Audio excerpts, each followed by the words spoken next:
بر محمد وآل محمد صلوات اللهم صل على محمد وآل محمد وعجل فرجهم. Let us begin tonight's program with the recitation of the Holy Quran. I would like to invite Brother Muhammad Nasir to come forward and recite Surah Kawthar with a loud salawat ala Muhammad wa ali Muhammad. Allahumma salli ala Muhammad wa ali Muhammad wa ajil faraj. بسم الله الرحمن الرحيم. أعوذ بالله من الشيطان الرجيم.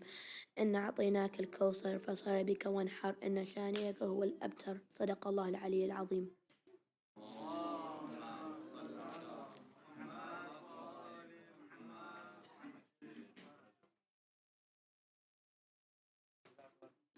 Jazakallah, Brother Muhammad. One more loud salawat, please. Allahumma salli ala Muhammad wa ali Muhammad wa ajil farajahum.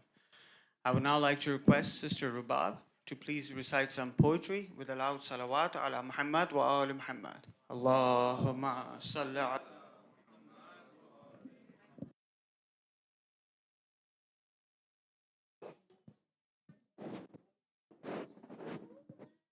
Assalamu alaikum and Wiladat Mubarak, everyone. This poem is called A Celebration of Love. A few years after Ba'tha, in the 6th month of the year, the Prophet's household is aglow, for the birth of Fatimah is near. The horizons start to blush at the rumor of her grace. The stars gleam in anticipation of the beauty of her face. The moon shyly bows its head out of haya and respect, and the sun composes poetry in a luminous dialect. The celebration of her existence stirs every atom on the earth, as if the universe were created in anticipation of her birth. A fruit from a forbidden tree brought Adam out of Jannah. A fruit from a forbidden tree brought Adam out of Jannah. Yet the fruit the Prophet ate contained the pathway back to Jannah. For within that fruit of paradise was the light of Fatimah, and the secret of salvation is the pleasure of Zahra. She is the ever-flowing fountain, quenching the thirst of every soul. Between Nabuwa and Imama, she is the link that makes them whole. As I congratulate the Ummah on the dawning of this night, my deepest felicitations are for the lover of that light. For within the union of Ali and his beloved Fatima lies the pathway of reunion between the human and Allah. And if Ali divorced the world, why should a lover feel surprised? What are 100 billion galaxies compared to Zahra's eyes? The power of Ali is often measured by his sword, but the backbone of his strength was the woman he adored. With a single loving glance, she could heal his aching heart, like a rose that leaves its fragrance long after it departs. She was the refuge of his secrets, the blood within his veins. She was the yusr that was promised at the heart of every pain. They were two seas that flowed in unison, giving birth to pearls and coral, a love that unveiled eternity into a universe temporal.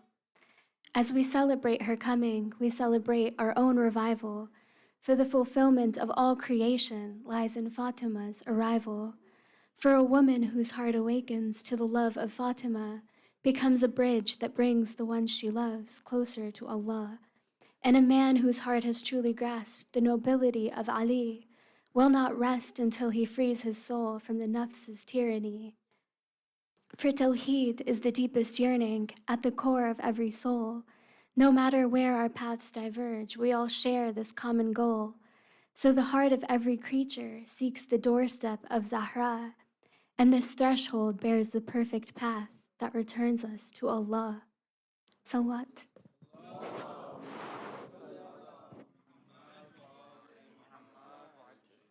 Jazakallah, Sister Rubab, for that beautiful poetry. One more loud salawat, please. Allahumma salli ala Muhammad wa ali Muhammad wa ajil farajahum. I would now like to request Brother Faizan to please come forward and recite a manqabat with a loud salawat ala Muhammad wa ali Muhammad. Allahumma salli ala Muhammad wa ali Muhammad wa ajil farajahum.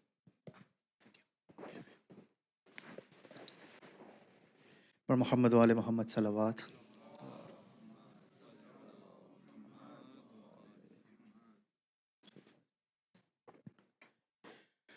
اتری ہے آج فاطمہ زہرا زمین پر، اتری ہے آج فاطمہ زہرا زمین پر،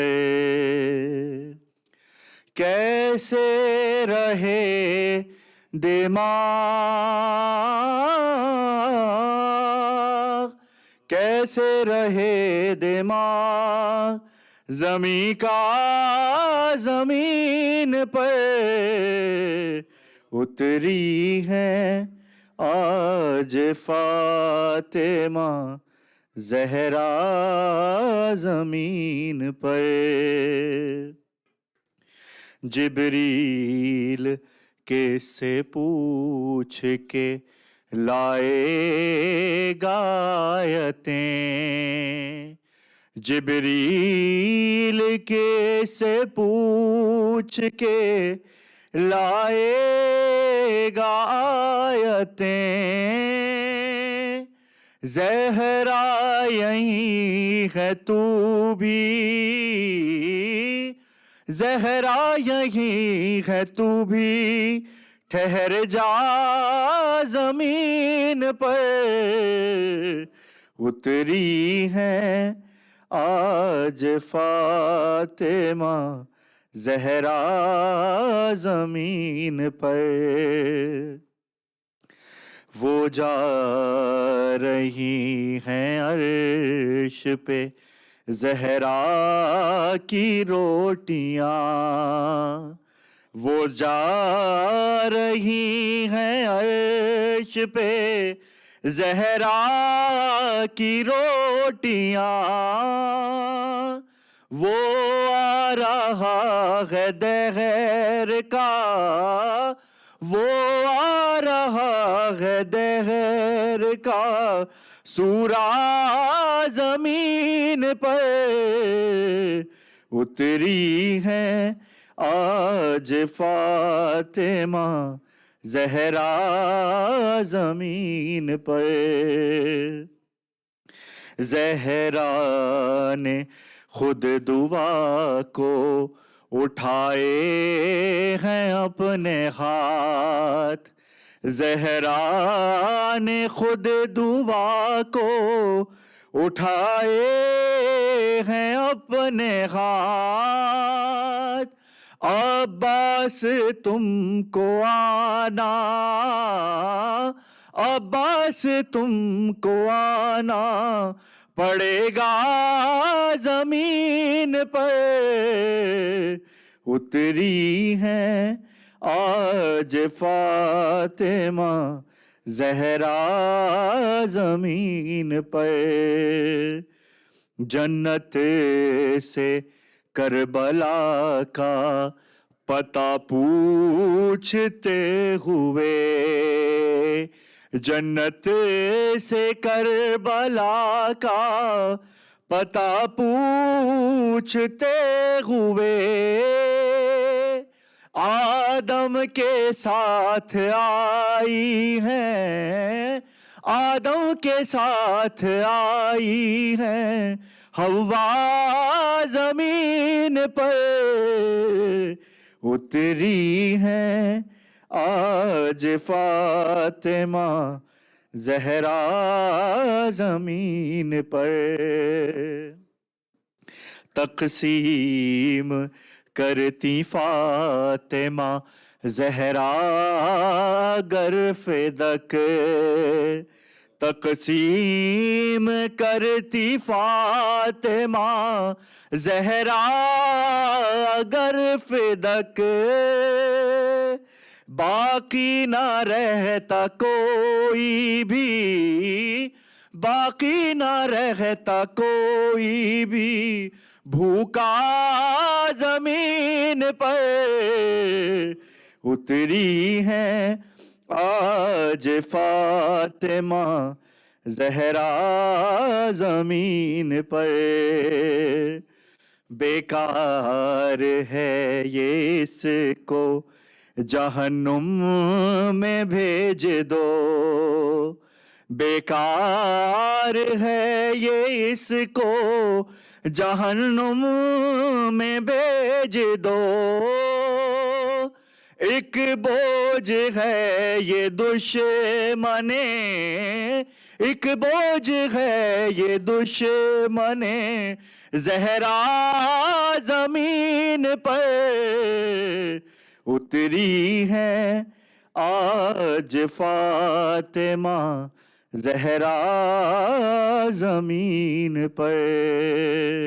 اور محمد وآل محمد صلوات.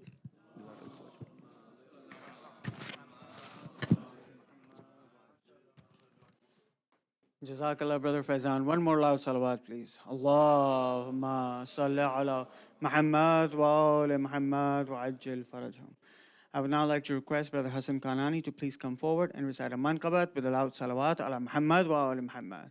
Allahumma salli ala Muhammad.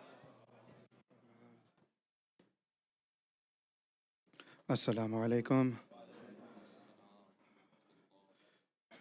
Congratulations to you all and on the wiladat of Bibi Fatima, and above all to the Imam of our time. Bawaja Buland Salawat. Allahumma salli ala Muhammad wa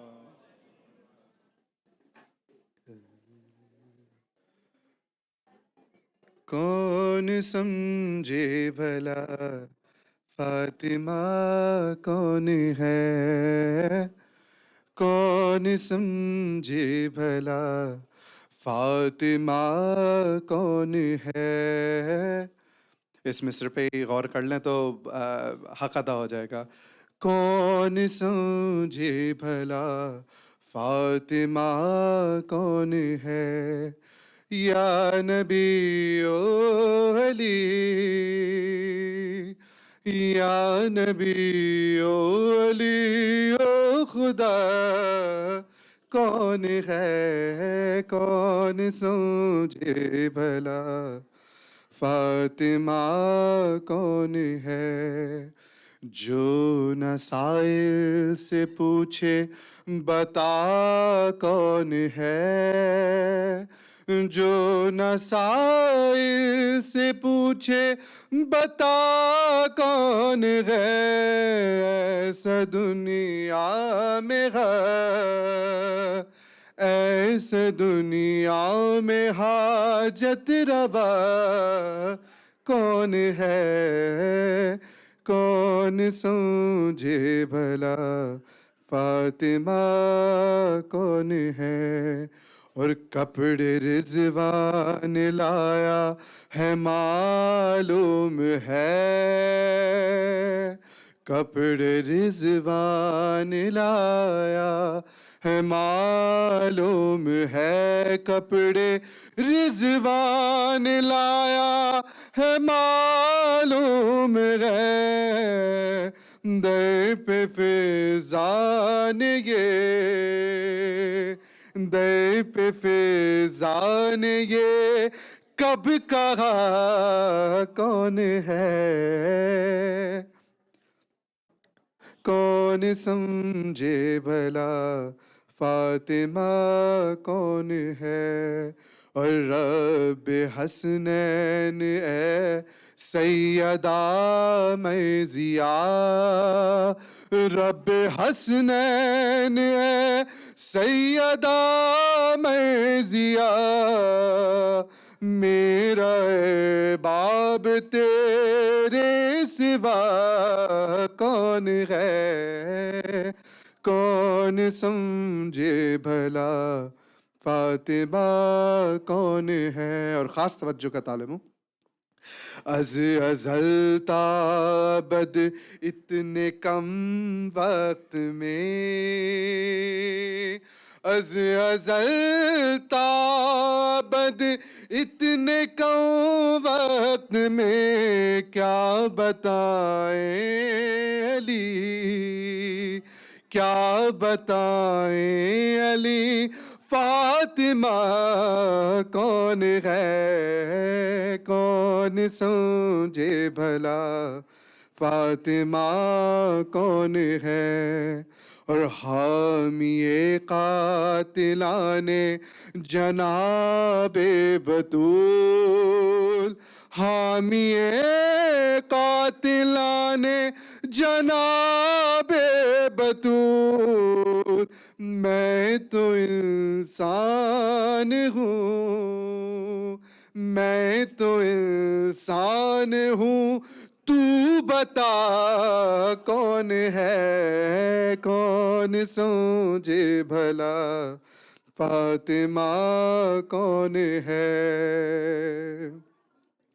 کر کے مدحت نبیو علی نے کہا، کر کے مدحت نبیو علی نے کہا، اب خدا تو بتا، اے خدا تو بتا فاطمہ کون ہے، کون سمجھے بھلا فاطمہ کون ہے؟ اور یہ مقطع پیش ہے کہ تبرا تکلم تو کھل جائے گا، کہ تبرا تکلم تو کھل جائے گا، دشمن سیدہ،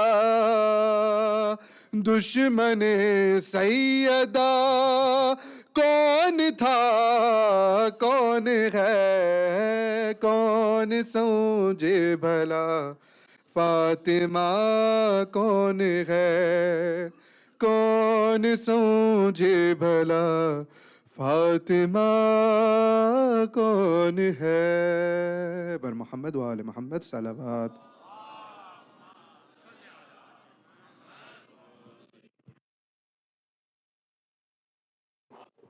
Jazakallah, Brother Hassan. One more loud salawat, please. Allahumma salli ala Muhammad wa ali Muhammad wa ajil farajah. Bismillahir Rahmanir Rahim. Respected sheikhs, elders, brothers and sisters in faith, Assalamu alaikum. First of all, my heartiest congratulations to all believers on the birth of our mother, Lady Fatimah Salamullah alayha. Allahumma salli ala Muhammad wa ali Muhammad wa ajil farajahum. Before I request the Sheikh to come to the mimbar, I would like everyone to please recite a Surah Fatiha for the marhumeen of tonight's program sponsors, the marhumeen of Sister Naseem Jagani and family, the marhumeen of the Kanani family, and let us also please include our own marhumeen and the marhumeen of the Ummah. Bismillahir Rahmanir Rahim. Alhamdulillah Rabbil Alameen.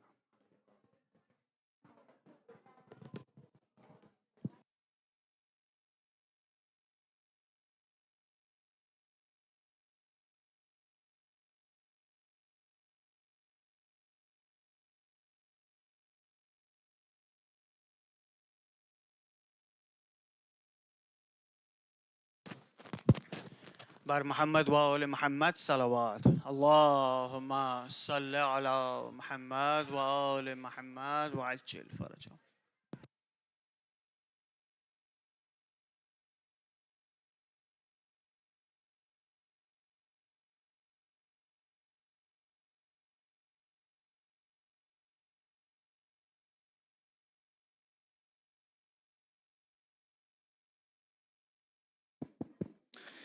Allah salawat, please. Allahumma salli ala Muhammad wa ali Muhammad wa ajil farajah. Astaghfirullah Rabbi wa atubu.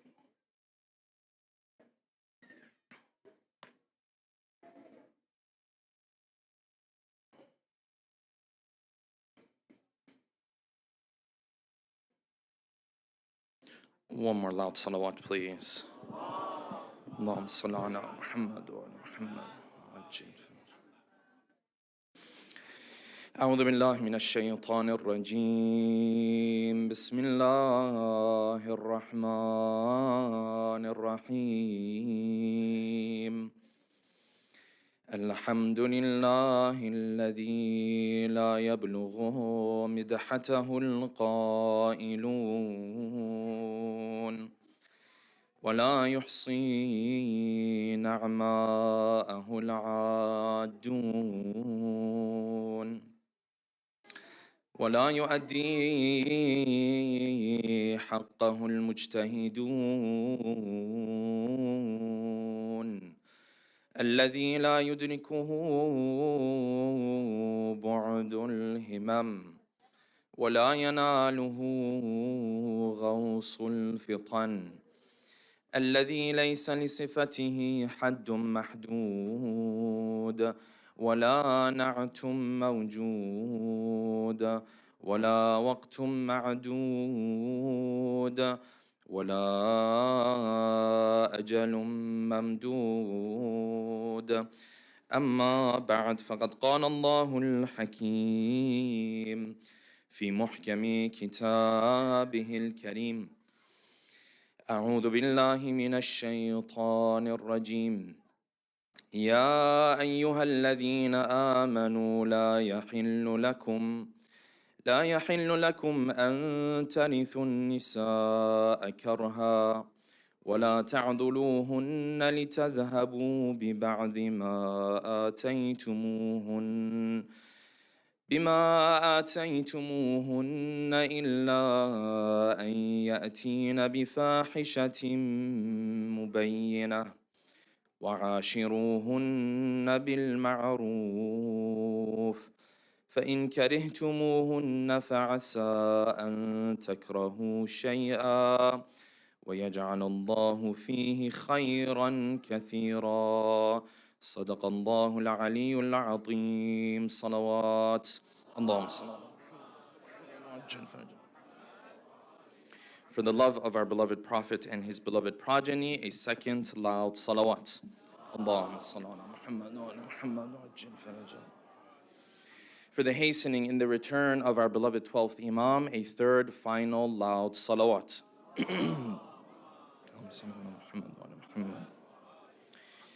First and foremost, I want to take a moment as we begin tonight to congratulate all of our dear brothers and sisters on the birth of the daughter of our beloved Holy Prophet, Lady Fatimah az-Zahra, salawatullahi wa salamuhu alayha. This woman who, within our school of thought, there is no doubt, is the greatest woman who ever lived on earth.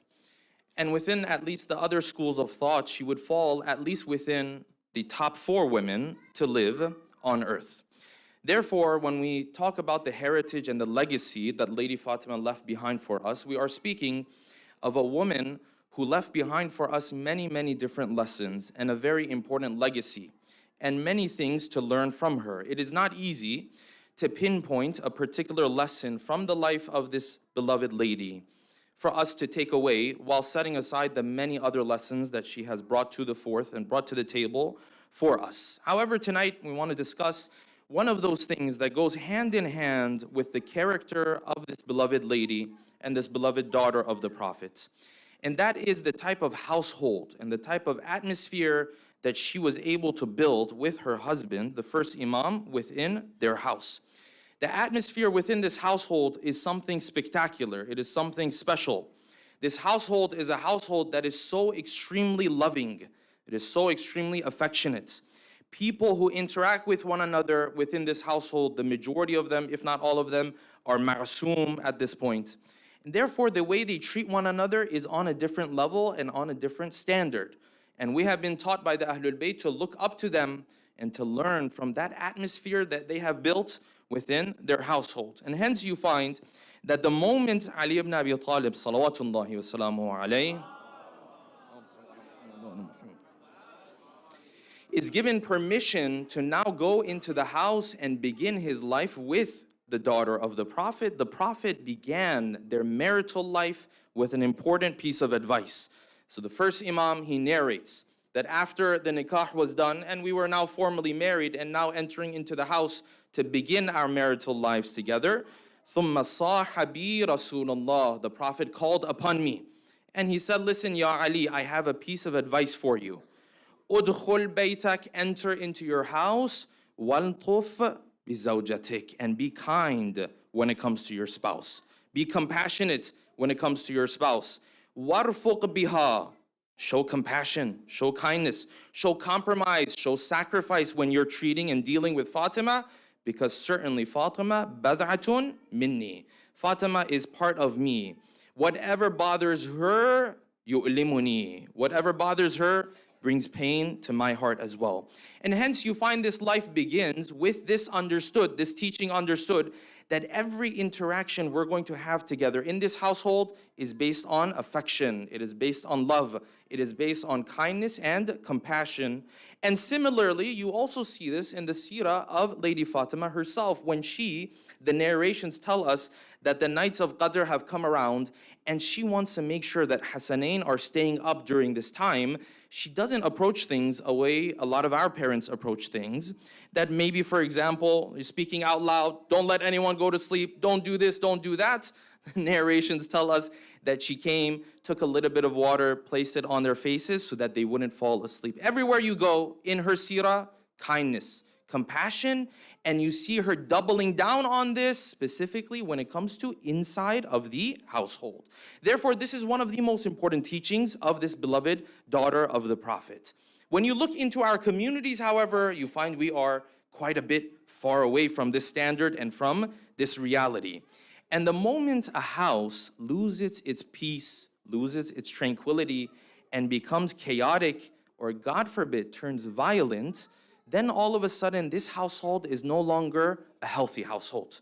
This is a household where those who are living as part of this household, many times for many years afterwards, they will have to try to recover from what happened during their childhood or even during the time that they were adults. And one of those issues that takes peace and tranquility away from the household is, of course, this phenomenon that we would refer to and experts refer to as domestic violence and physical abuse. This goes exactly head to head against the seerah and the teachings of the Ahlul Bayt. Therefore, tonight, it is important for us to delve into this topic furthermore, not just because we have to have an understanding of this topic, but also because this issue is one of those issues that is used to attack the religion of Islam, is used to attack those who believe in the religion of Islam as well. Therefore, tonight, we'll delve into this topic, and in order to do so, we'll pose the following questions. Number one, when we talk about domestic violence, physical abuse,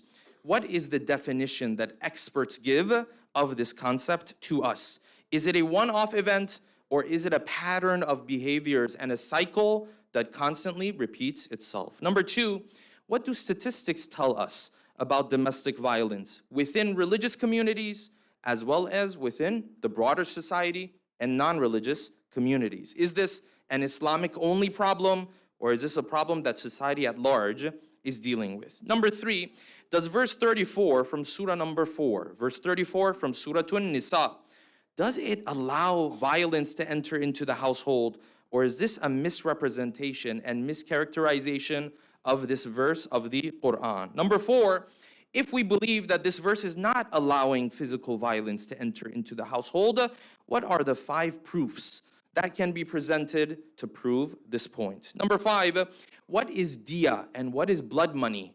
And how does it relate to this topic and the issue of violence within the household? Number 6, what are some of the unhealthy responses people within the community will give to a person who is a victim of violence in the household? Some of the things they will tell her or him that Islam, in fact, does not agree with. And number 7, and finally, an issue like this, as pressing, as an urgent as it is, what are the solutions that lie ahead of our community as well as other faith communities to address this issue? Tonight, inshallah, we'll delve into these 7 questions with Allah. Salawat ala Muhammadin wa ali Muhammad.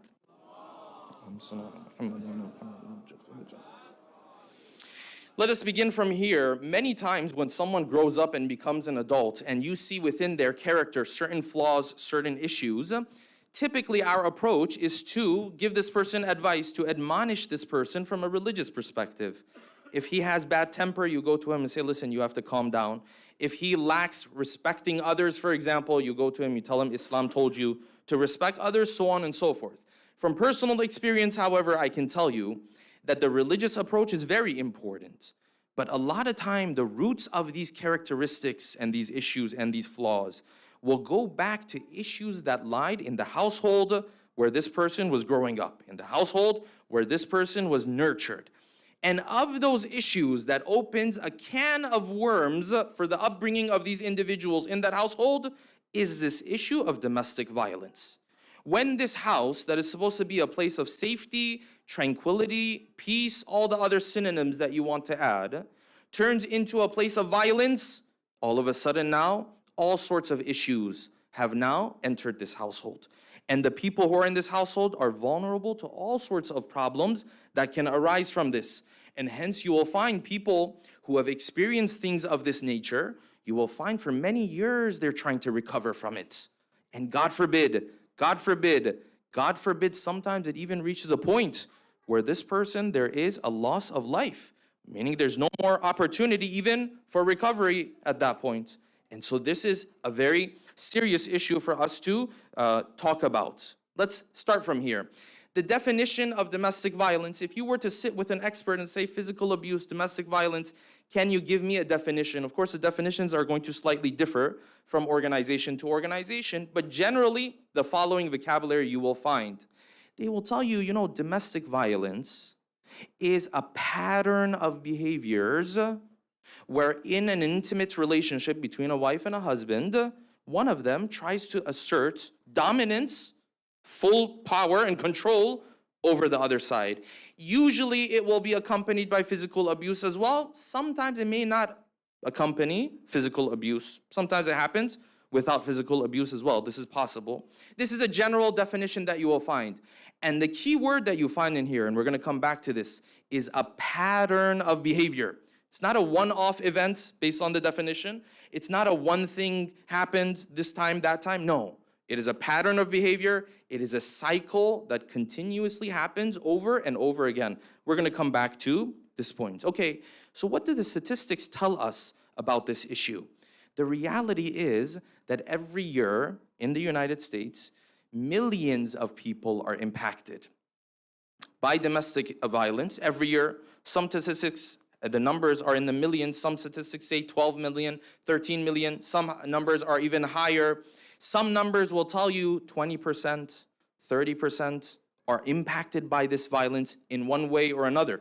Because when violence happens in the household, it's not only the direct victim that is impacted by this. If there are children in this household, they are definitely, unfortunately, heavily impacted by this violence as well. So the statistics are very alarming, and the reality is they are only headed upwards. They are not headed downwards. Now, let's get a little bit more closer to our own community. Within the Muslim community, what do the statistics look like? And this is the sad reality, that even within the Muslim community, the numbers are not very different. I'm not emphasizing the exact numbers too much. Why? Because it's difficult, and different studies will give you slightly different numbers.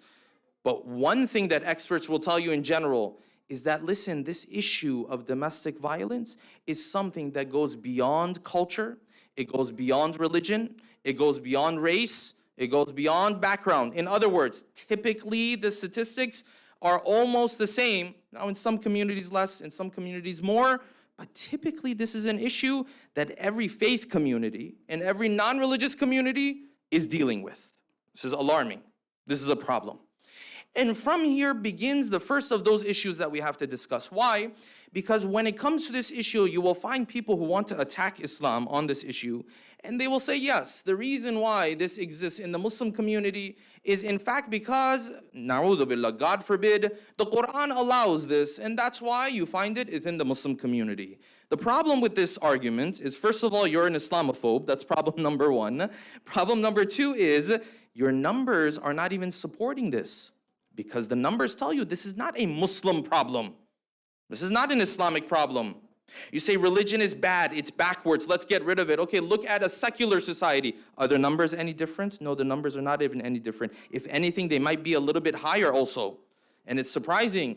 You will find, and this is from the statistics, that the times that are supposed to be dedicated to celebrating love, yes, Valentine's Day in particular, are actually the highest statistics, the highest numbers of domestic violence. The days immediately preceding and the days immediately following this date in February, is actually the highest number of calls with regards to domestic violence. Therefore, if someone tries to frame this as a Muslim-only issue, no, this is not a valid point. Is it a problem we have in our communities? Absolutely, and that is why we need to get deeper into it. Okay, great. Now this person comes forward and says, listen, if we have this problem within the Muslim community, it is because the verse of the Quran is allowing this. Which verse of the Quran is he referring to? Verse 34 from Surah number 4 or Surah An-Nisa. If someone were to give you a list one day and tell you to list the most controversial verses of the Quran, I can bet, even though betting is haram, I can bet that this verse is going to end up on that list. It may not be number 1, but it'll probably be somewhere in top 10. If you ask non-Muslims, what have you heard about Muslims that scares you? What have you heard about Muslims that worries you? This verse will end up somewhere on that list of top 10 issues. So let's take a look at the verse of the Quran and see what is it exactly that the verse of the Quran is pointing to. A loud salawat, please. The verse starts out like this, الرِّجَالُ قَوَّامُونَ عَلَى النِّسَاءِ, and the verse continues until the verse says this, وَاللَّاتِي تَخَافُونَ نُشُوزَهُنَّ. If there is a time where there is a dispute, this man is abiding by the rights of the wife, but the wife is not abiding by the rights of the husband. In this particular scenario, Allah subhanahu wa ta'ala puts forth 3 different options. The reason why I'm going through these details is because I know, and I've already received messages, that this talk is going to become a point of reference, because this question, whether you and I deal with it directly or not, is something that others will come to you and ask you about this verse of the Quran. That is why it is crucial for us to get into the details and me not just sit here and brush over the verse of the Quran and say the Quran doesn't agree with this and we move on. No, we have to understand what the verse of the Quran is saying so that when this question is brought forth, I can be able to explain what my religion has to say about this issue. The Quran puts forth 3 different options. The Quran says if you are found yourself in this position, number 1, فَعِذُوهُنَّ. So speak to them, yes? Discuss with them. Tell them about the issue that is at hand. Well, life can't continue like this. My rights need to be respected, this and that. Option number 2 that the Quran brings forth is also a second non-violent option, which is what? Which is at times of intimacy, isolate yourself, don't engage. This is your way of protesting to what has happened. Your rights are being taken away. Your rights are not being respected. This is your form of showing the other side that I'm not okay with this. Then it comes to option number 3. And this is where the discussion, we have to go into more detail. Because option number 3 says, وَضْرِبُوهُنَّ. It uses the root word of dharba. Now, if you go to the average Islamophobe out there, he will immediately tell you, see, told you. These guys, they believe their religion allows them to treat their wives however they like. See? Verse 34, verse number 4. Yes, verse 34, surah number 4.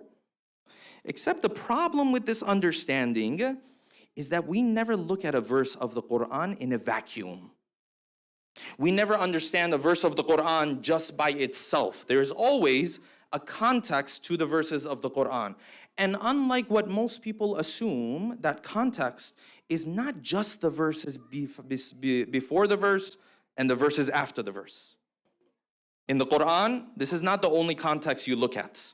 This is probably 20% of the context you look at. In fact, the bigger context is all of the other verses of the Quran that relate to that topic. That's also part of the context. So the Quran makes this claim about itself.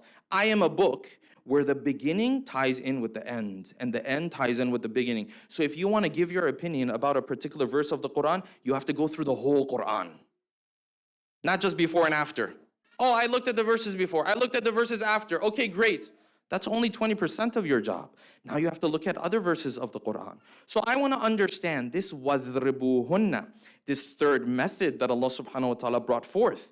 What is it referring to? I have to go back to other verses of the Quran, because the Quran has muhkam verses and then it has mutashabih verses. Muhkam verses are verses that are clear. You have no doubt what they mean. You have mutashabih verses that are a little bit vague. You're not sure. What exactly does this mean? The Quran told you the muhkam verses is what you're supposed to go back to when you're dealing with a mutashabih verse. Is this clear? This is a bit technical, yes? I'm not sure what this verse says. Allah subhanahu wa ta'ala says, go back to those verses that you sure you know what they mean. Use that one to interpret this verse of the Quran. This is why the Quran says, the muhkam verses of mine are Ummul Kitab, the mother of the book. What is a mother? A mother is the one that people gravitate towards. They go back to her.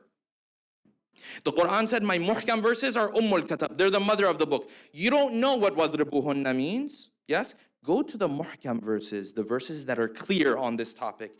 Utilize those to understand these verses. Okay, let's begin to do this. When you go back to the muhkam verses on this topic, you find a terminology that the Quran has utilized over and over and over again.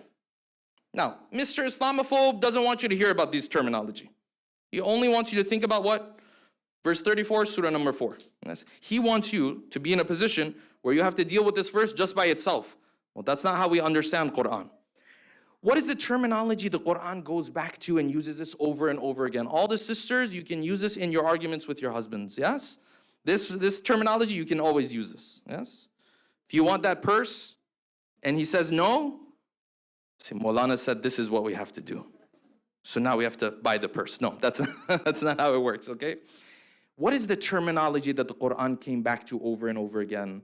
The Quran said over and over again, at least 14 times we can count in the verses of the Quran, said when you are treating your wife, you have to do it bil ma'roof. You have to do it in a kind way. You have to do it in a good way. You have to do it in a beautiful way. You have to do it in a way that is appropriate. Ma'roof means that which when people see, they say stamp of approval. This is good. That which people look at and they consider to be appropriate. Where did the Quran say this? The verse I began the surah, the lecture with, of surah number 4. The verse we're discussing, verse 34 of surah number 4. So they're 15 verses apart. Mr. Islamophobe will tell you about verse 34. He won't tell you about verse number 19. What does verse number 19 say? He says, listen, when you are dealing with your wives, you are treating your wives, وَعَاشِرُوهُنَّ, and treat them bil ma'roof. Treat them in an appropriate way, in a dignified way, in a nice way, in a kind way. All the terminology that comes to mind. So this became a part of the vocabulary of the Quran that the Quran constantly went back to over and over again. So if you take a look at verses 228 to 241 of Surah Al-Baqarah, 12 times Allah subhanahu wa ta'ala uses this terminology. 12 times.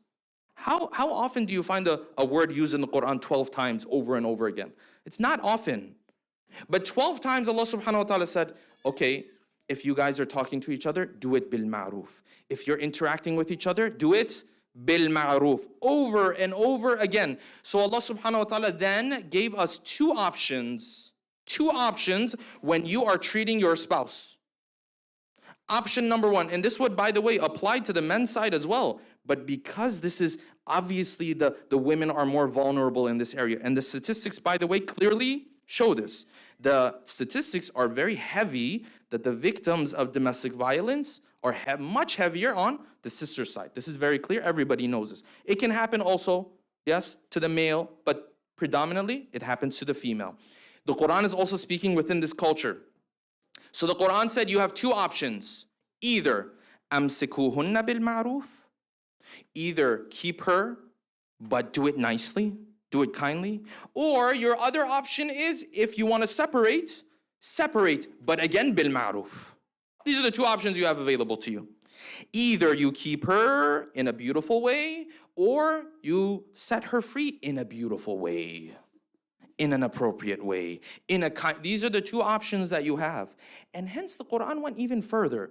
The Quran said, listen, forget about when you're living together. Even when there is a separation, there is a divorce, then you have to be in those final moments of separation, you also have to do it bil ma'roof. You also can't get harsh there. You also can't get disrespectful there. Now, you and I know when divorce takes place, especially within this society, how ugly things get, how inhumane things get. The Quran didn't allow any of these. Yes, Muslims, of course, is a separate discussion than what Islam allows or does not allow. But Islam came forward and said everything has to be bil ma'ruf. You have to treat this person kindly in an appropriate way. Therefore, whatever and however we understand verse 34 of surah number 4 has to fit within this general framework and this general standard that Allah subhanahu wa ta'ala put in front of us. Yes? Bil ma'ruf is that word that you guys can use. If he says, I'm not going to buy this, you say, Maulana said, you have to treat me what? Bil ma'ruf. Yes? That's how you win every argument, by the way. Now, moving on.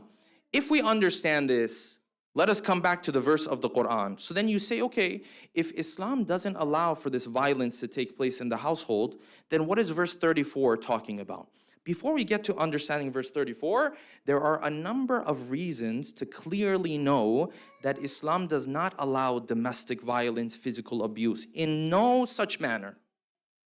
Under no circumstance is this allowed. The first of those proofs is number one, when Islam came into the picture, Islam outlawed physical abuse even when it came to the servants who were working in people's houses. This was part of the teachings of the Prophet.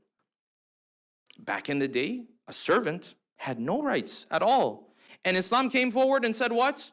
Now they have rights. So now Mr. Islamophobe is telling you the religion that came and said physical abuse is not allowed when it came to the servants is allowed when it comes to your own house and your own loved ones. With which logic does this make sense? I'll leave that up to you. This is number one. Number two, Islam came forward and said, listen, this physical abuse is not even allowed when it comes to your cattle and your animals. You can look at the rulings of our marajit. Yes? They will tell you, ask a question. If there's an animal, can I just go bother it, annoy it, kill it, do whatever I want to it? They'll tell you, no, you don't have the right to do that. It's haram. Yes, if it attacks you and so on and so forth, separate discussion, yes? But if it's living its life, you don't have the right. And hence you find narrations in which the Prophet would see a camel walking amongst the caravan with the other camels and so on and so forth, and he would call for the owner of the camel. Say, who's the owner of this camel? It's me, Ya Rasulullah. Why? So come forward. He's come forward. What's up? What's going on? He said, this camel of yours is overburdened. You don't have the right to overburden your camel. Islam outlawed this even when it came to animals and cattle and so on and so forth. This is proof number two. Okay? Now let's go into the verse of the Quran and see how we can understand the verse of the Quran. Three more proofs I'll mention to explain that what the Quran is speaking about is completely irrelevant from the discussion of domestic violence and physical abuse. Islam does not in any way allow any of these to happen within the household. Let's go to the verse of the Quran. How do we understand when the Quran says, وَذْرِبُوهُنَّ, apply dharb? How do we understand this? You will find a multitude of different opinions amongst the scholars. What all of them have in common is that all of them will tell you physical abuse, domestic violence, haram. What all of them will tell you, regardless of what interpretation we have of this verse, that which society refers to as physical abuse is not what we're referring to. They'll tell you up front with the different interpretations that they have of this verse. None of them aligns with this understanding. So some came forward and said, you know what? The word dharb in Arabic has a multitude of different meanings. One of those meanings is that the word dharb means to change your behavior.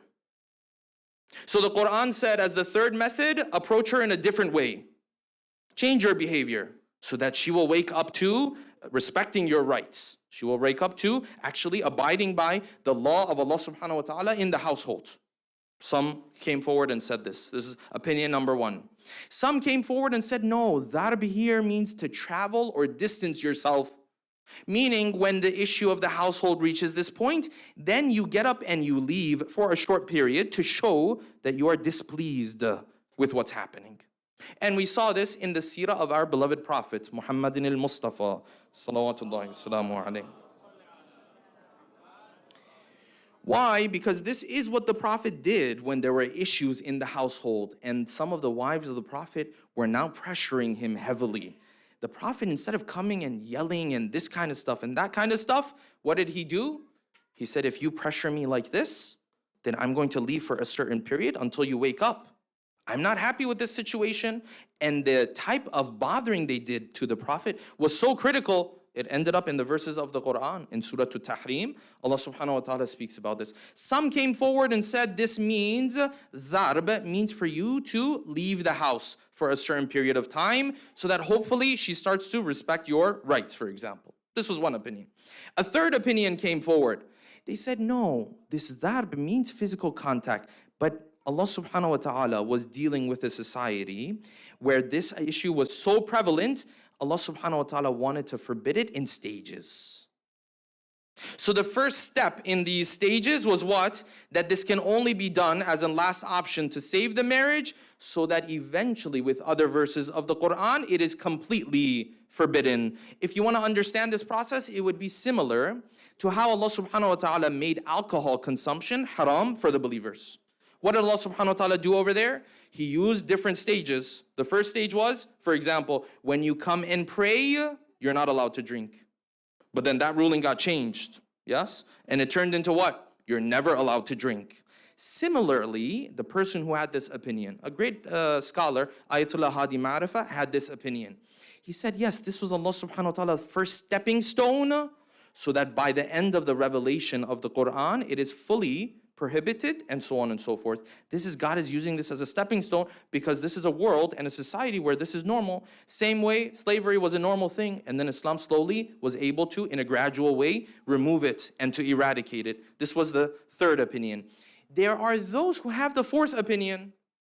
They say, no, the word dharb does refer to physical contact. You say, so you approve of this and you approve of this and you approve. They say, no. The physical contact that we are referring to is more so as an emotional plea to this person. You say, well, physical abuse, domestic violence. I say, no, that's not allowed. Under no interpretation of this verse of the Quran is this allowed. You say, but you said that means physical contact. He says, yes. So when he says, this is the scholars who say this, they say when you put together the narrations and the other verses of the Quran, what you understand is that this was basically like a tap on the wrist. It was more so an emotional plea to show that this marriage is falling apart. There's no more coming back from this.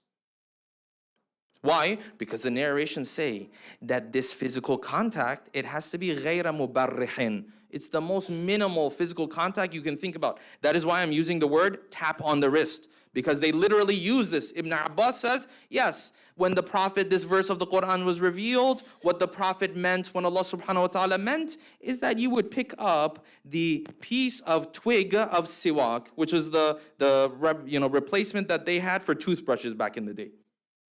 That you would take this and you would tap her hand. This was the understanding of Ibn Abbas. Well, this is, what physical contact is this? This is a physical contact that's more of an emotional plea that this marriage is falling apart. There's no more hope in this marriage. Because what's after this? After this is separation. After this is divorce. After this is children growing up, yes, with single parents and so on and so forth, and all these problems. Islam came forward and put this third option on the table. Therefore, even this third option, even if we understand dharb to mean physical contact, is not a violent option. That's your misunderstanding. That is my misunderstanding, that we understood the verses of the Quran in this way. Now, someone might say, but Sheikh, what benefit does it have? A tap on the wrist, emotional plea. Doesn't make sense to me. If the husband and the wife are having these issues, what tap on the wrist? How is this going to help the marriage? Okay, great. If you don't think it helps the marriage, then it's not legislated for you. So you have nothing to worry about. The Quran said this option is there if you think it's helpful. Now, back in the day, 1400 years ago, it probably was helpful. In today's world and age, you might say it's not helpful. It doesn't make any sense. If we talked and we can't figure it out, nothing else is going to help. Okay, well then in consensus, all of these scholars will tell you, then these options are not for you. Then you move on. Even these non-violent options are not for you. Then you move on from it. Even option number 2, distance at times of intimacy. Even that, if you don't think that's going to help, well, you can't use that either. It's not even allowed to use that either. Therefore, proof number 3 is that the Quran came forward and said, listen, only this can be used if you feel like it can bring peace and tranquility back to this household. Now I ask you, if you want to bring peace and tranquility back to the household, do you think the Quran is going to put forward a method that uses violence to bring back peace and tranquility into this household? What kind of contradiction is that? Let's bring peace and tranquility. How? By violence. What logic does this make sense with? Therefore, this is proof number 3. Let us move on to proof number 4. A loud salawat, please. Allahumma salli ala Muhammad wa ala Muhammad. Proof number 4 was what? Was that this is only, even these 3 options, all of them non-violent. The Quran said you can only utilize these options when the man is abiding by his rights or his duties, and the wife is not abiding by her duties. For those who are familiar with the issue of domestic violence, and if you've read testimonies of victims of domestic violence, as I have, ask them, sit with them, listen to them. Is this even the situation they were dealing with? Where she wasn't abiding by his rights and he was abiding by all the... No, no, that's not at all the situation that they're dealing with. You listen to people who have gone through this situation, they'll tell you, this lady will tell you, for example, the smallest disagreement and he's triggered. He gets jealous of one interaction I had with someone from the opposite gender, he's triggered. I disagreed with him in front of the relatives, he's triggered. The Quran is not even talking about these situations. This is not even where domestic violence takes place. The smallest disagreement, well, Islam didn't give you that right. Islam said, yes, when this man certain rights of his, he has these 3 non-violent options. He can choose these options if he wants to, if it's helpful. If it's not helpful, he can't even choose these. But the situation where his rights are not even being violated, he just thinks his rights are being violated. Yani his idea of his rights is what? I am the king.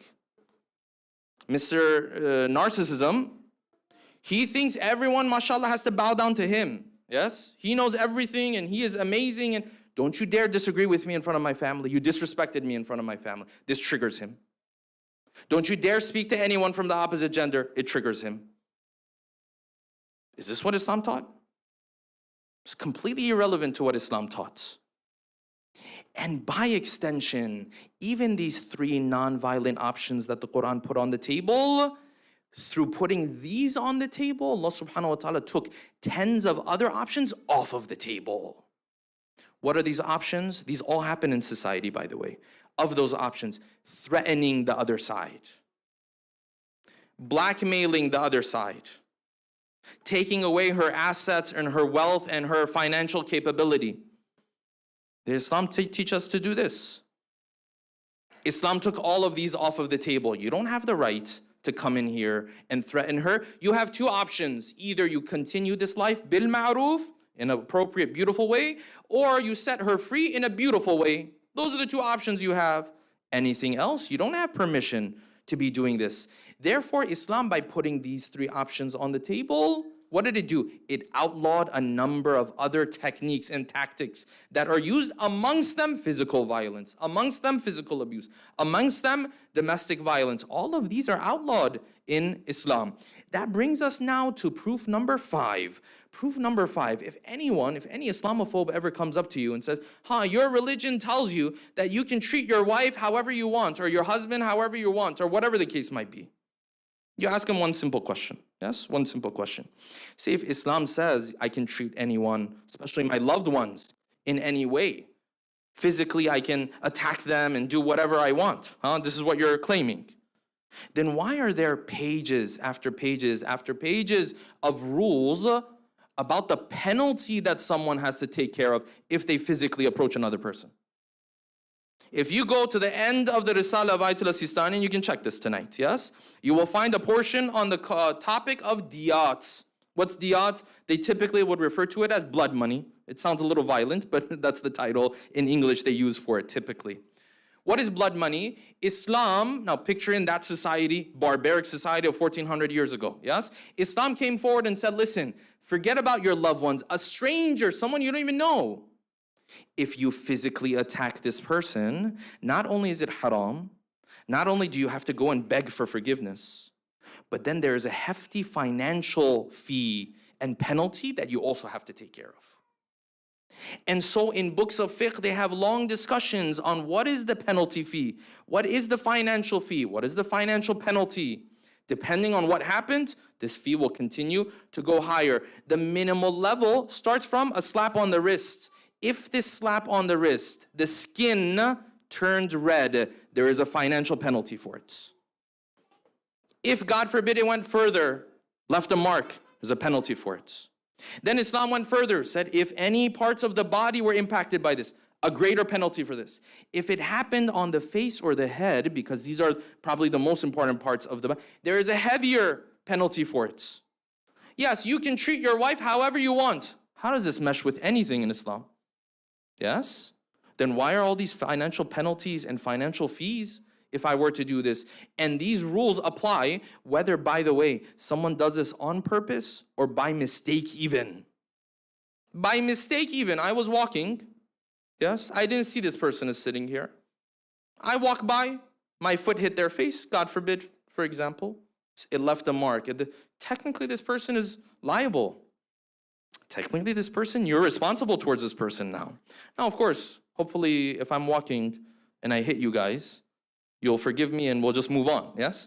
Hopefully, right now, someone's going to come and jump in front of me and say, oh, Maulana, you have to pay diya now. Yes? You have to pay blood money now. But the point is, Islam outlawed these, not only outlawed it, it set forth a financial penalty and fee as well. And scholars have long discussions on this. By the way, the penalty is from gold. You have to prepare gold. And then Mr. Islamophobe wants to come and say, and this is proof number 5, Mr. Islamophobe wants to come and say, yes, your religion allows you to treat your wife however you like. This is your understanding.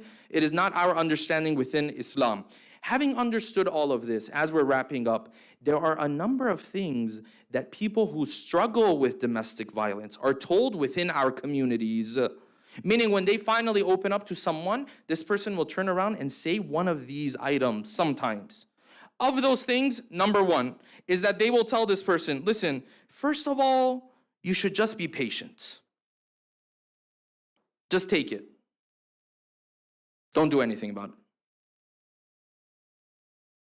Listen, Islam is big on patience. Islam is big on patience. Islam is big on compromise. Islam is big on all of these things. But when this relationship has reached a point where it's become a cycle, it's become a pattern, where the children are being affected by it, whether it's the wife or the husband, yes, it can go either way. Typically, it's going to be the wife that is the victim, but it can go the other way as well when it's reached this point. And sometimes this wife, this husband, these children don't even feel safe for their own lives. When did Islam say, yeah, just be patient, don't worry about it? This is not what Islam taught. Yes, Islam tells you to double check and think about separation 50 times before it happens, yes? But there's places for that, and then there are places where you need to protect yourself. This is number 1, what is said in our communities. Number 2, they will say, listen, the reason why you're going through this is because you're being punished by God because of your sins. You've committed sins. This is God punishing you. Right? Just take it, and this is your punishment. A third thing that you'll hear, and these are all from testimonies, by the way. None of these are from my thought. These are from testimonies. Number 3, what you will hear a lot is this. Well, if it's happening over and over and over again, you must be the one provoking him. Yeah, provocation is a real thing, but that's no excuse. That's no defense. This is inexcusable. This is not allowed. Yes, sometimes you find in Islam, one-off situations, whatever, then he comes back, asks for forgiveness. That's a separate situation.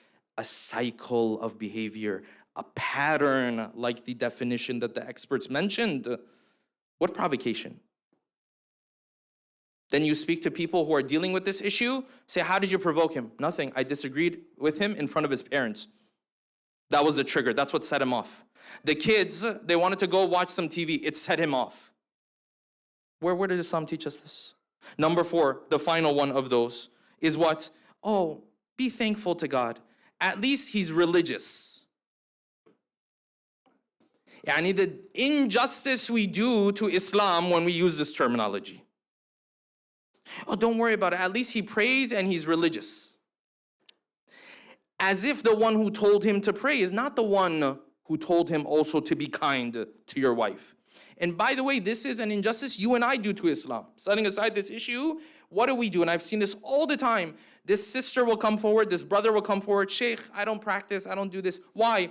Well, because there's religious people who treat other people very badly. And first thing I tell him, that person is not a religious person. That's your understanding. That's your labeling. Islam doesn't consider this person a religious person. This person is halfly religious, 20% religious, 30% religious. He's not a religious person. Say, oh, I know religious people, they have bad akhlaq. They backbite, they do that. That person's partially religious. He's not fully religious. You label him with religion, then he doesn't meet the standards of religion, then you say, because of him, I'm not practicing. What kind of logic is this? Oh, thank God, at least he's religious. Yeah, I mean, it's good. Maybe he prays, maybe he fasts, whatever. But the problem is the impact of violence in the household is so deep. The problems it creates is not something that can easily be brushed off. Therefore, we have to take a different approach when it comes to this issue. What are the solutions as we go back to learning from the seerah of Lady Fatimah az-Zahra, salawatullahi wa salamuhu alayha? The first of those solutions, brothers and sisters, is that you and I, as families, have to raise God-fearing children. God-fearing children. Yani that person who's religious but's actually religious.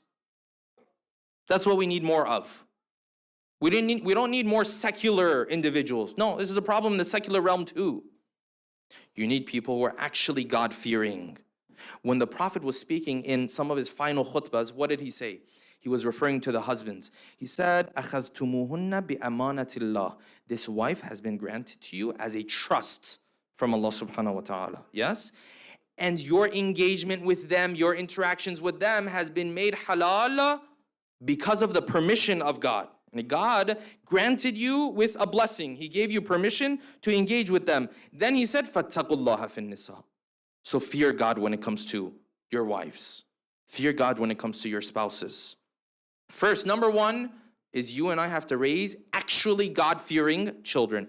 This is solution number one. Solution number two, very important. We have to stop approaching marriage from an emotional perspective and approach marriage from a logical perspective. This person that I'm going into this relationship with, is he showing signs of narcissism?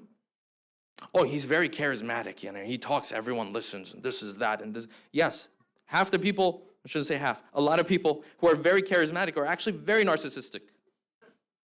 And this happens all the time. Oh, but like, you know, I get butterflies. Who cares about butterflies? This is your future, the next 70 years of your life.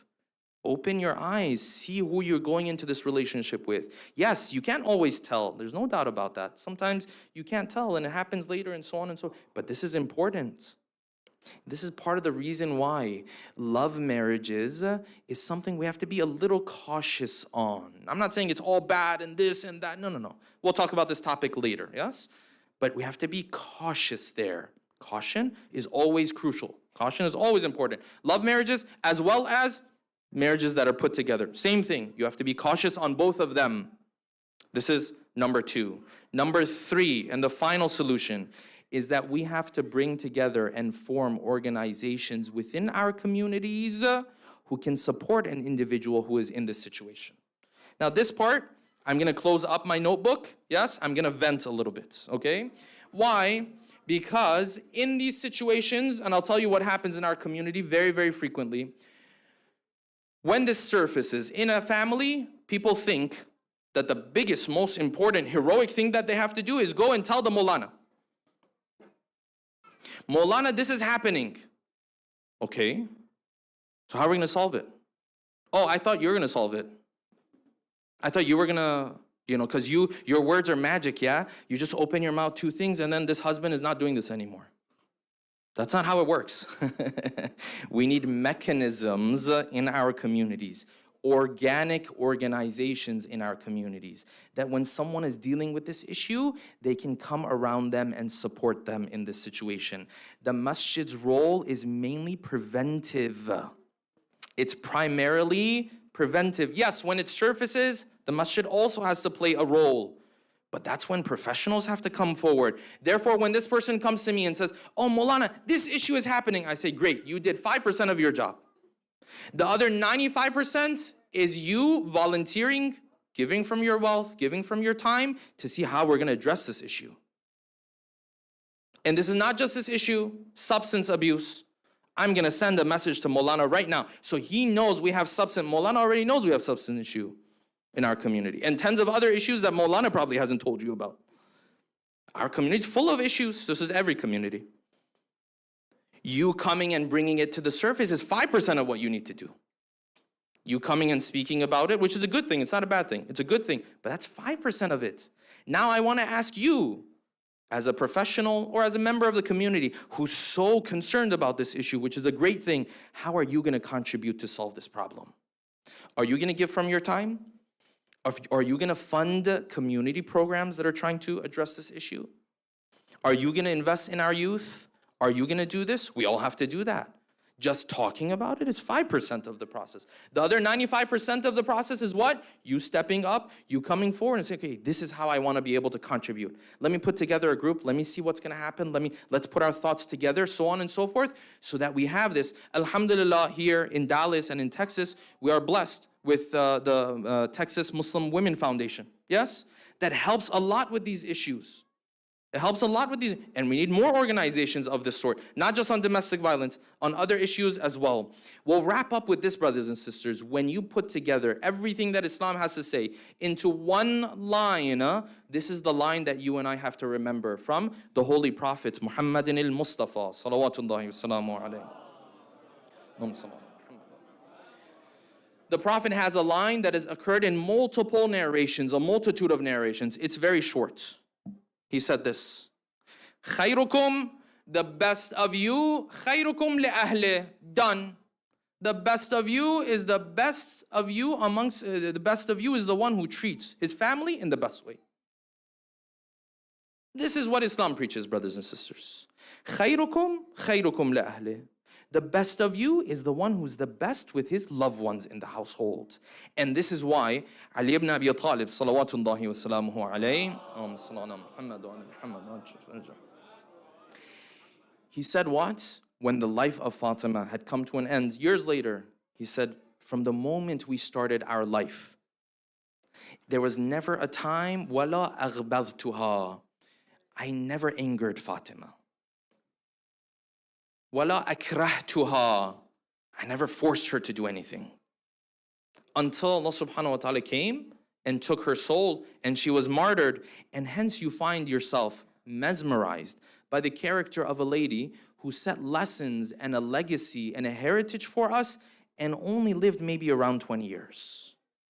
If you look around the world today, people who have left behind a legacy, people who people look up to, individuals who are influential, you will see typically they're in their 40s, 50s, 60s, 70s, 80s.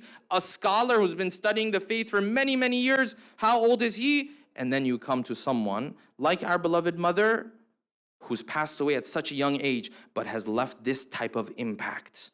This is the status and the character of Fatimah az-Zahra, salawatullahi wa salamuhu alayha.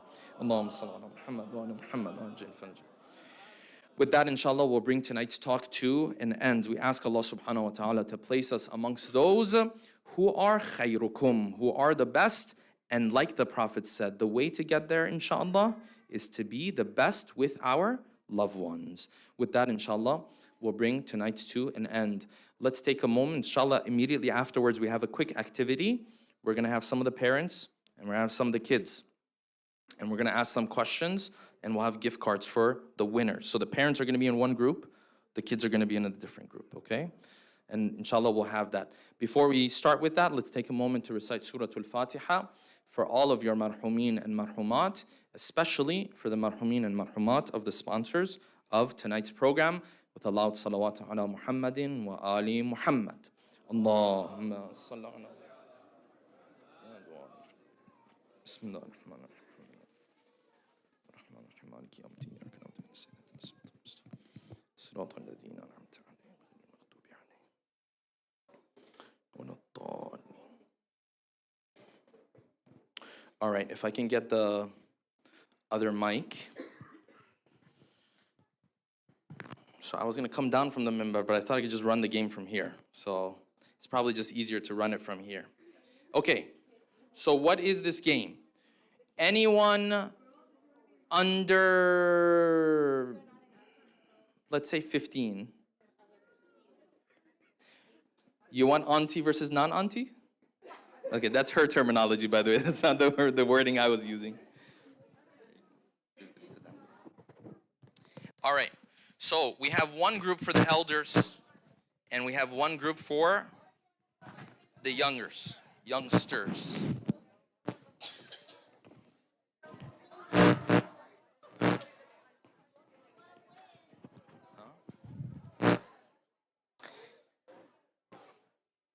All right, can we get the mic here? All right, so here's what we're gonna do. I need 3 of the sisters who are parents, and then 3 of the younger girls. 3 of the sisters who are parents, and 3 of the younger girls. And then from the brother's side, I need 3 parents and 3 of the younger kids, please.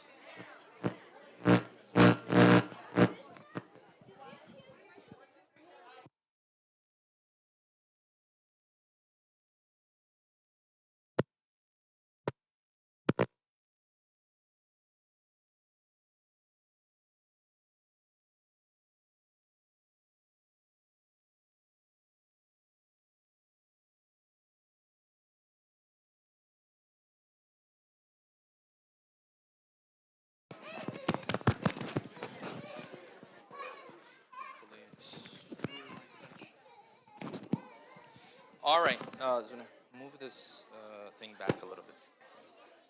Just, no, just fold it. Fold it. You guys okay? Yeah. More. A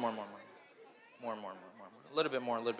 All right, so who are the 3 young girls? Stand up over here, right over here. And stand up right over here. Yes. And the 3 mothers? Over there. All right, so here's how this game works. It's essentially a comparison between 2 generations. So we're gonna ask questions to the mothers of things that typically Gen Z or whatever would know. Then we're gonna ask questions to the young sisters of things that typically only their parents would know. Okay, that's how much the world has changed, by the way, since I was a kid. And Molanas definitely weren't running these types of games when I was a kid. Anyways. All right. You guys want to go first or they want to go first? You can start with the mothers. All right, mothers, first question for you. We have 5 questions. Okay, Bismillah. Okay, you're with your group, okay?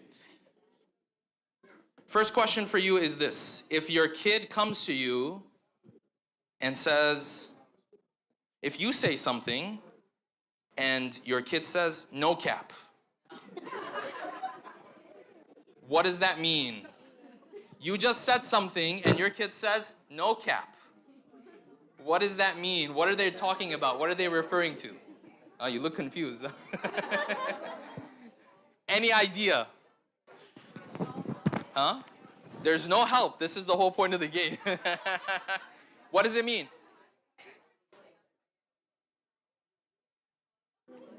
Is it on? Oh, there it is. Okay. So no cap means no lie. No lie. Good job. Nice. Yeah, mamas. All right, mic for them. Okay, younger sisters, question for you. What is, are you guys ready? Yeah. What is a Rolodex? They never felt this pain, huh? You can't, don't ask Siri. What is a Rolodex? What's a roller dice?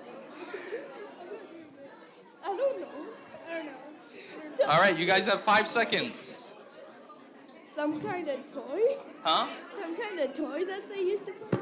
Some kind of toy or something? She said some kind of toy. I don't know. All right, so these guys got the points. Mic back to them. Second question for the mothers. What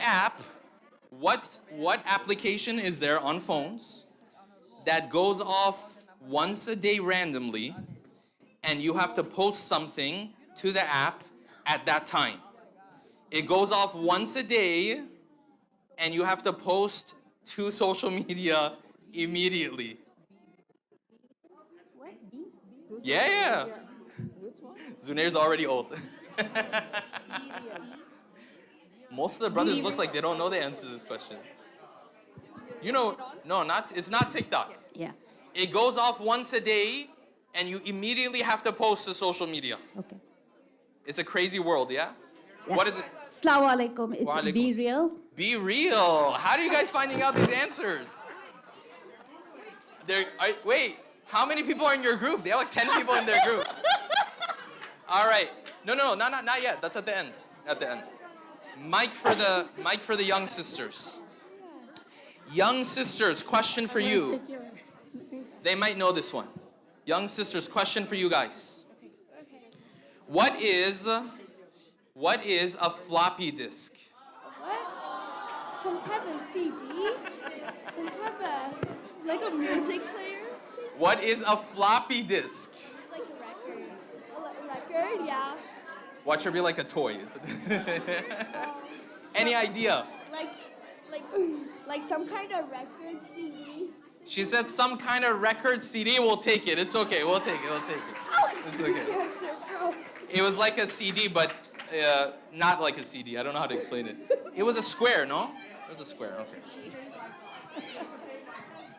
Yeah, Seva, are you keeping track, Zunair, of the points? Because I lost track. Okay. Mothers, question for you guys. Question number 3. What does it mean if your kid comes to you and says, spill the tea? Tell me. Spill the tea. They know all the answers. The problem is not all of them qualify as aunties. This is a problem. They messed up the thing. Yes, what does it mean? Okay, it means tell me all the secrets. Tell me all the secrets. Very good. All right, next question for the youngsters. If you were growing up during your parents' time, okay?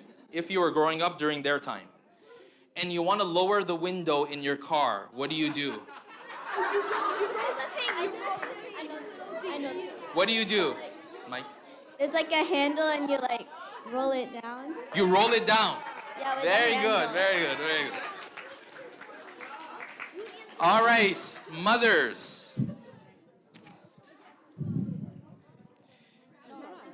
This one's, I guess, too easy for them, but I'll ask anyways. What does it mean on social media when you have a blue check mark beside your name?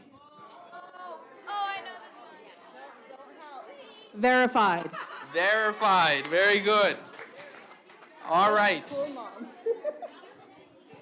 Question number 5. Question number 5. Imagine you're growing up during your parents' time. You want to copy something, but you don't have a copy machine. What do you put under your paper to copy what you're writing? There's something you put under your paper so that when you write it... I'm gonna say it. Stencils? Stencil? No. It's called a carbon copy. All right. Okay, so I think the mothers won.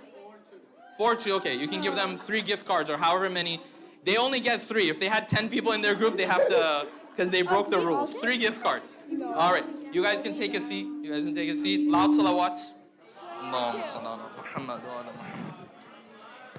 3 boys, 3 parents. Who are the 3 parents? Give me some proper uncles, huh? Don't give me some proper. Yes, this brother is uncle here, mashallah. Come on. It's okay. We'll allow it. One more uncle we need. One more uncle. I forgot what his name. He's so offended. He's like, me, uncle. All right, question number 1 for the fathers. Give them the mic.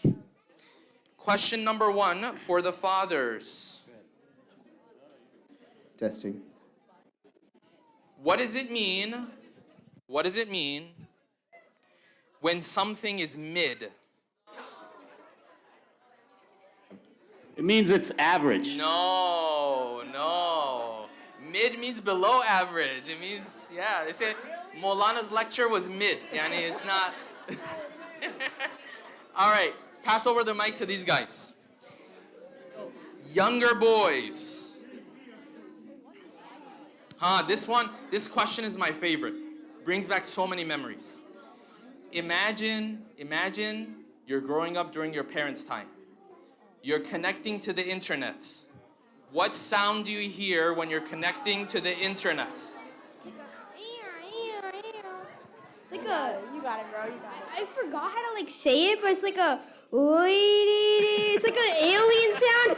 I forgot how to describe it, but it's like a. Beta, that's ambulance that you made. It's kind of hard to make, but. Anybody else can try it? You're I don't close. know the name of it.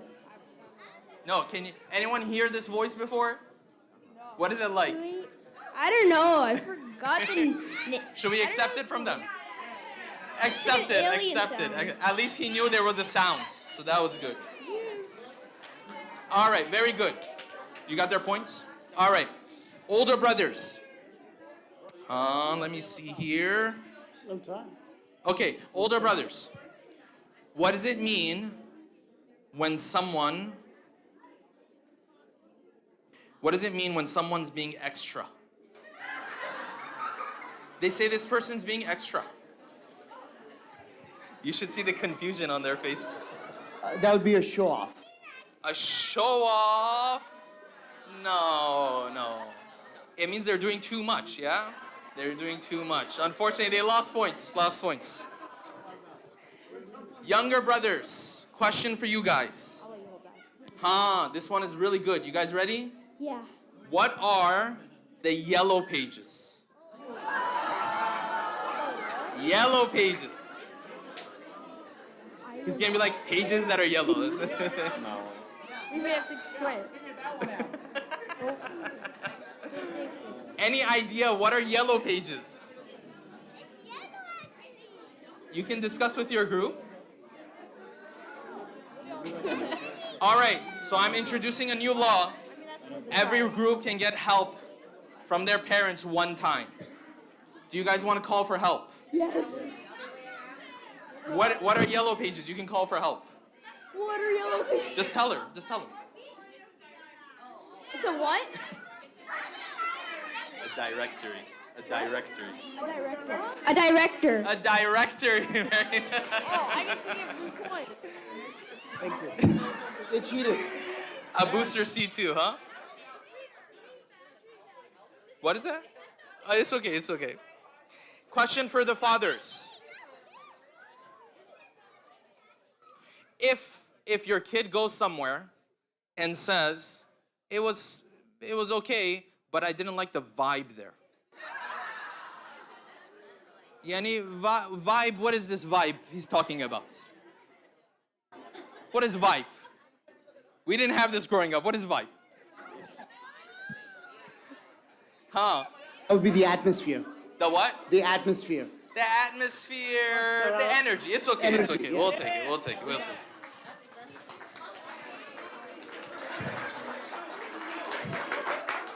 It was still. Younger brothers, question for you. This is another one of my favorites. What does AOL stand for? Oh. Arrow of light. Huh? Arrow of light. Close, but that's not it. Any other guess? That's it? All right. Last question. It stands for America Online, yeah? Is that what it stands for? I think Yes, that's what it America Online. stands. Okay. Question for the fathers. Last question. Is this the last question? Fourth question. Okay. Fathers, if your child meets someone or sees someone and they say, you know what? This person is being very sus. Very sus. What does that mean? Suspicious. Very good. Yeah.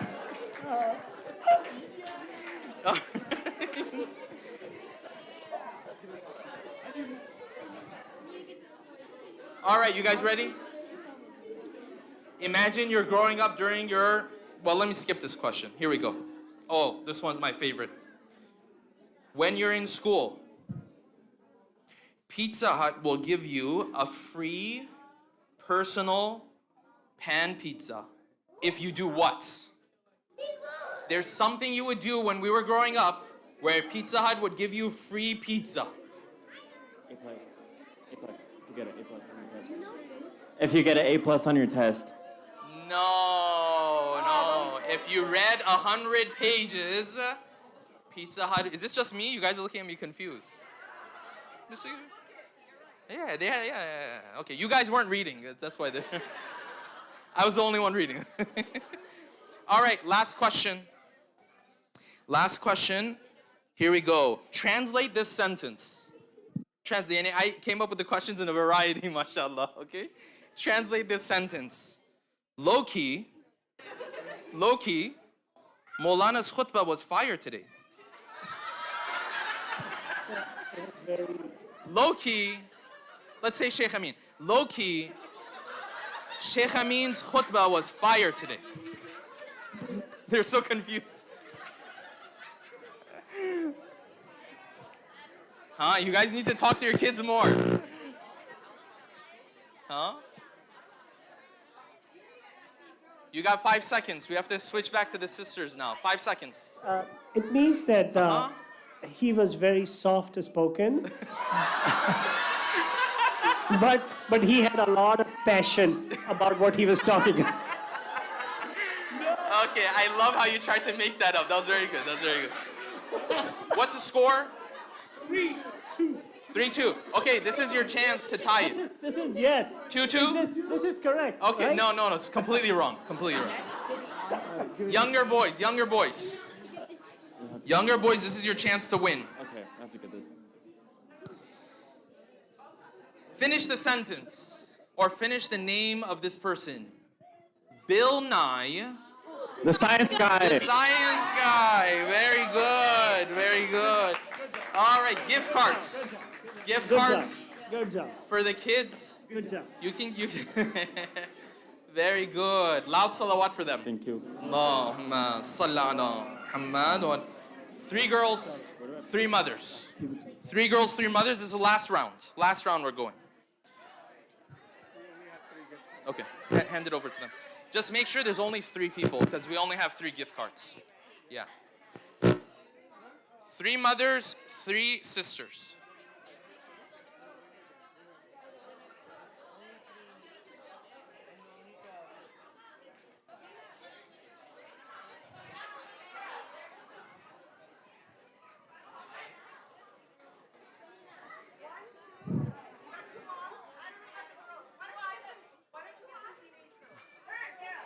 There's a fight on who should be in the competition. All right, guys, we need to get started.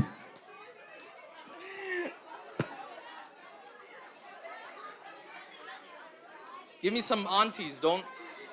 They put one younger sister in there, she got all the answers, you know? Huh? Yeah. Give me some of the elder sisters. Yeah. Sister. You guys are 3? Okay. Why don't you come over here? Come closer. Sarah, come closer. All right, we have our 3 young sisters, and we're gonna start with the first question.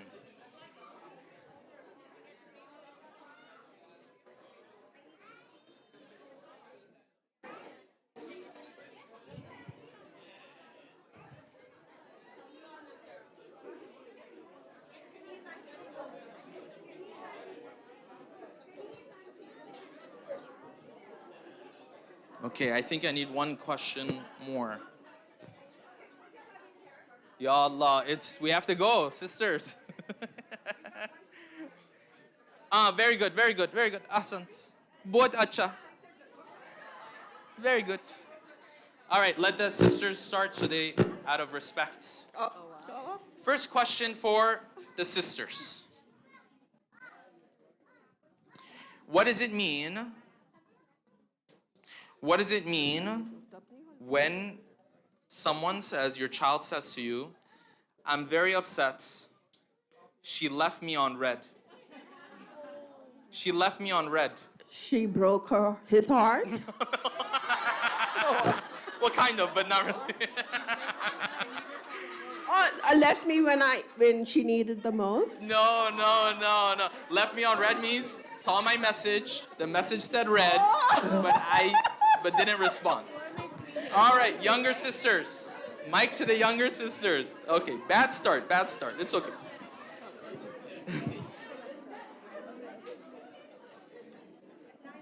Ready? You guys are ready? Who has the mic? Okay. What is the show, the TV show, that ran the longest on TV? It ran the longest on United States TV that would teach kids the alphabet. Sesame Street. Oh, you guys messed it up.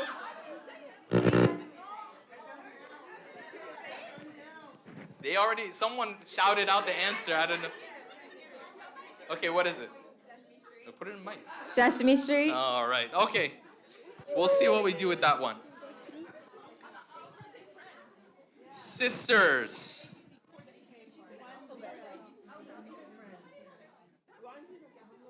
What does it mean? What does it mean if someone says something? These are really difficult. I don't know if I should use this, but anyways.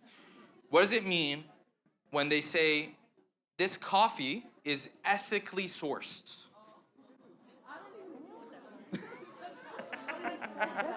Are these really difficult? I don't know. They're good. What does it mean when they say the coffee is ethically sourced? Like what? Any idea? Organic. When they were getting it, it was done coffee? ethically. Very Is it an organic. organic coffee? No. It means From a different cloth, meaning it was they paid the workers properly and they didn't mess up the area when they were taking the coffee and all that kind of stuff. They call it came from a ethically- good source, I guess. ethically Unheard sourced. sauce. All right, question for the kids. This question is one of my favorite questions.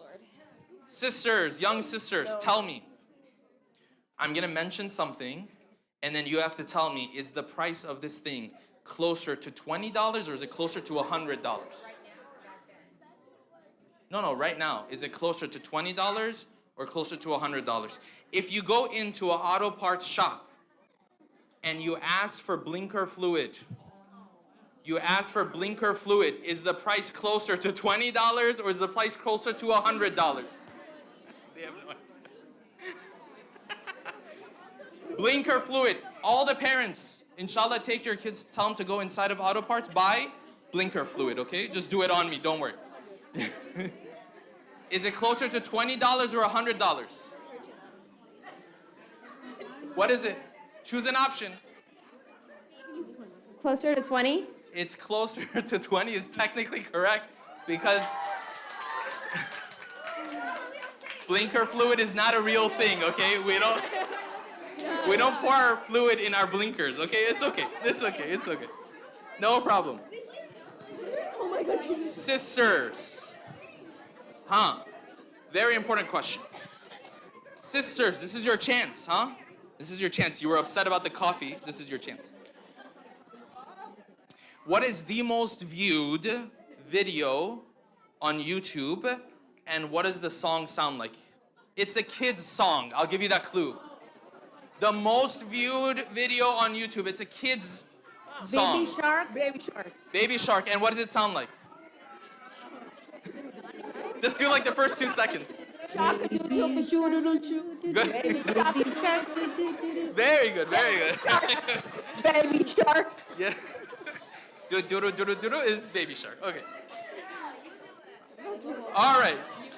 Do we know what the points are? Do you know what the points are, by the way? Okay. Sisters, an ice cream truck is approaching your house. what is the sound that you hear?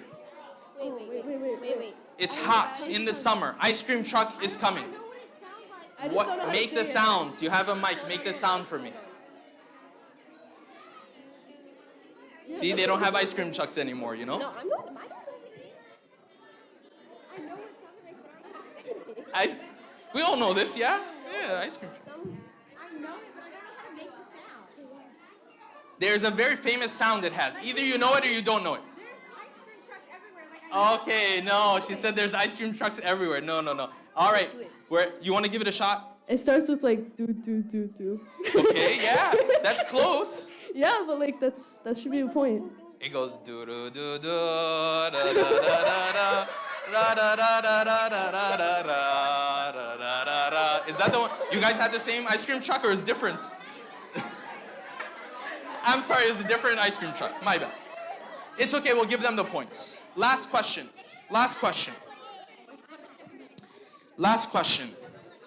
If your child comes to you and says, my teacher, this is gonna sound so bad, my teacher is the GOAT. My teacher is the GOAT. It means my teacher is the best. Oh, good job. There you go. What's the points? Last question. 3 and 2? All right. So that was the last question I had. So you guys automatically win. They get the gift card. You guys had 3 points. Loud salawat for them. Allahumma salli ala Muhammad wa ali Muhammad. All right. Why did we do this activity? Because, believe it or not, I had a point by choosing this activity. The reason why this activity was so important was because it shows you how different generations are, yeah, in their upbringing, in the way they grew up. Half the stuff you experienced, your kids never experienced. Half the stuff your kids experienced, you never experienced. So what does this mean? This means we have to be kind and understanding of one another. Yeah, it's a different world nowadays compared to the way it was when we were growing up. Yes? All right. That brings tonight's program to an end. A loud salawat.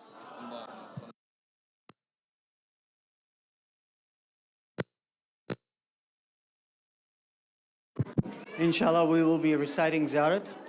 Please get Ziyarat.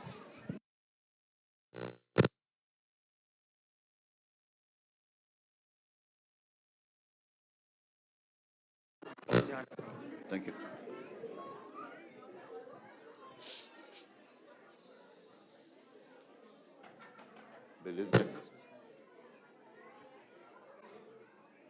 اللهم صل على محمد وعلى محمد وعجل فرجهم بسم الله الرحمن الرحيم السلام عليك يا رسول الله السلام عليك يا أم المؤمنين خديجة الكبرى السلام عليك يا فاطمة الزهراء بنت رسول الله صلوات وسلام عليك يا بنت رسول الله صلوات الله وسلام عليك يا زوجة ولي الله السلام عليك يا حسن بن علي المجتبى السلام عليك يا فاطمة بنت حسن السلام عليك يا أمير المؤمنين علي بن أبي طالب السلام عليك يا أم البنين السلام عليك يا حسن بن علي المجتبى وعلى بنتك فاطمة بنت حسن السلام عليك يا أبا عبد الله الحسين بن علي وعلى أخيك أبو الفضل العباس وأختك زينب وأم كلثوم وبناتك سكينة ورقية وفاطمة صغرى فاطمة كبرى السلام عليك يا السلام عليك يا علي بن الحسين السلام عليك محمد بن علي السلام عليك يا جعفر بن محمد السلام عليك موسى بن جعفر السلام عليك علي بن موسى الرضا وعلى أختك فاطمة معصومكم السلام عليك محمد بن علي السلام عليك علي بن محمد السلام علیک یا حسن ابن علی السلام علیک یا حجت ابن الحسن صاحب العصر والزمان الامان الامان الامان السلام علیک یا امام زماننا ھذا عجل اللہ تعالی فرجک وسهل اللہ مخرجک وظہورک ورحمۃ اللہ وبرکاتہ اللہم صلی علی محمد وعلی محمد.